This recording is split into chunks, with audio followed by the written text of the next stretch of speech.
বিনোদনের এক নতুন অধ্যায় Subarnagram amusement park and resort. Narayanganj জেলার রূপগঞ্জ উপজেলার বুলতা ইউনিয়নে প্রাকৃতিক সৌন্দর্য ও বিনোদনের সকল আধুনিক সুযোগ সুবিধা নিয়ে প্রায় 100 একর জায়গা নিয়ে Subarnagram amusement park and resort সাজানো হয়েছে। এখন আছি আমরা ভুলতা ইউনিয়নে।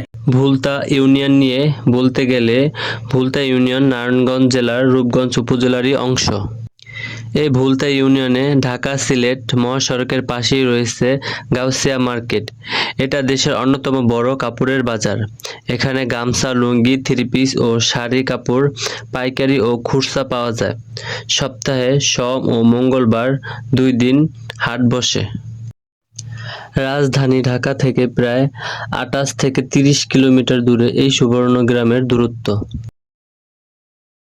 চলে আসলাম Subarnagram amusement park and resort. এই সুবর্ণগ্রাম অ্যামিউজমেন্ট পার্ক অ্যান্ড রিসোর্টে সকল ধরনের সামাজিক অনুষ্ঠান, কর্পোরেট সভা, সেমিনার এবং পিকনিক আয়োজনে সুব্যবস্থা রয়েছে। এটা হলো টিকিট কাউন্টার। 300 করে 600 দুটো টিকিট নিলাম। প্রবেশ মূল্য জনপ্রতি বড়দের 300 টাকা, ছোটদের 10 বছরের নিচে 200 টাকা আর 3 বছরের নিচে শিশুদের জন্য প্রবেশ ফি ফ্রি। এখন ভিতরে প্রবেশ করব। এখানে বাচ্চাদের খেলা করার জন্য আলাদা জোন রয়েছে। এই সুবর্ণগ্রামে একটা ব্যাপার ভালো লাগছে, অনেক গরম লাগছে, তারপরও এখানে গরম অনুভব হচ্ছে না, কারণ কিছু সময় পর পর এখানে ঠান্ডা পানি স্প্রে করা হচ্ছে। এত গরমের পরেও শীতল হাওয়া এখানকার দর্শনার্থীদের মন শান্ত করে দিচ্ছে। সুইং চেয়ারের সাথে ব্রাজিল, আর্জেন্টিনা এবং বাংলাদেশের পতাকা লাগানো হচ্ছে। আমিও একটি টিকিট নিলাম এই সুইং চেয়ারে ওঠার জন্য। প্রত্যেকে তার পছন্দের পতাকা বাঁধা চেয়ারে গিয়ে বসছে। বলে রাখা ভালো, এখানে যাদের উচ্চতাজনিত সমস্যা এবং হার্ট দুর্বল তারা এই রাইডে উঠবেন না। এই সুইং চেয়ারে ওঠা আমার জন্য এক দারুণ অভিজ্ঞতা। মনে হচ্ছে হাওয়ায় ভেসে বেড়াচ্ছি।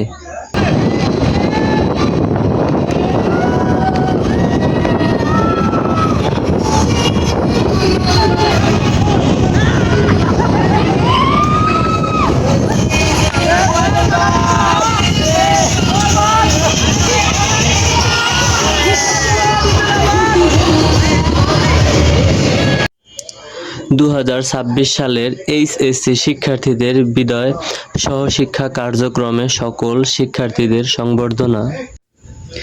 এইরকম সকল ধরনের সামাজিক অনুষ্ঠান, কর্পোরেট সভা, সেমিনার এবং পিকনিক আয়োজনের সুব্যবস্থা রয়েছে। এখানে বিভিন্ন জায়গায় বাচ্চাদের খেলার জোন রয়েছে।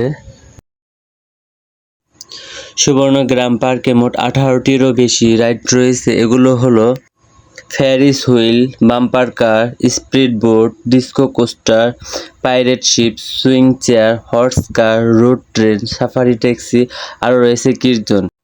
এছাড়াও নতুন নতুন রাইড নির্মাণাধীন প্রক্রিয়ায় রয়েছে। সুবর্ণগ্রামের রাইডগুলো খুবই জনপ্রিয় এবং মজার রাইড। এই রাইডে ছোট বড় সবাই অংশ নিতে পারে। সুবর্ণগ্রামের সুযোগ সুবিধা এবং আকর্ষণের দিকগুলো হলো, এখানে সম্পূর্ণভাবে সবুজ গাছপালায় আচ্ছাদিত, যা এখানে ঘুরতে আসা দর্শনার্থীদের গ্রাম্য শান্ত পরিবেশের অনুভূতি দিবে।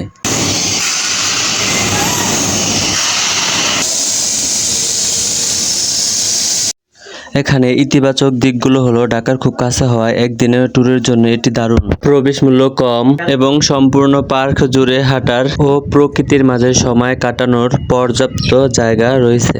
এখানে গরমের দিনে সতেজ হওয়ার জন্য সুবিশাল সুইমিং পুল রয়েছে। এখন আমরা স্পিড বোট রাইডে উঠব। বোট চলে আসছে, আমরা এখন বোটে উঠব।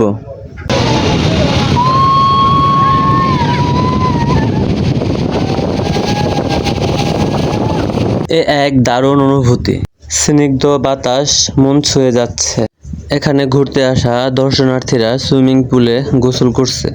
সাফারি ট্যাক্সি দিয়ে দর্শনার্থীরা এই সাফারি পার্ক ঘুরে দেখছে। ইতিমধ্যে আমরা এখানকার ইতিবাচক দিকগুলো দেখলাম। এখন পর্যালোচনা করব এখানকার সীমাবদ্ধতা। এখানে প্রবেশ মূল্যের বাইরে প্রায় প্রতিটি রাইডের জন্য আলাদা টিকিট কাটতে হয়। যা কিছুটা খরচ বাড়িয়ে দিবে। দুপুরের খাবারের জন্য জন প্রতি 250 টাকার প্যাকেজ নিলাম। খাবারটা মোটামুটি ভালো ছিল। এখন ঘুরে দেখব সাফারি জোন। এই জোন ঘুরে দেখার জন্য রয়েছে সাফারি ট্যাক্সি। এখন আমাদের ট্যাক্সি সাফারি পার্কের ভিতরে প্রবেশ করবে। মনে হচ্ছে উট পাখির দল আমাদেরকে স্বাগত জানানোর জন্য দাঁড়িয়ে আছে। মূলত ট্যাক্সির দুপাশে উট পাখির খাবার রাখা হয়, সেজন্য উট পাখিগুলো দাঁড়িয়ে থাকে যে কখন ট্যাক্সিগুলো আসবে। এখানে রয়েছে বিভিন্ন প্রজাতির গরু, উট পাখি, ঘোড়া এবং হরিণ।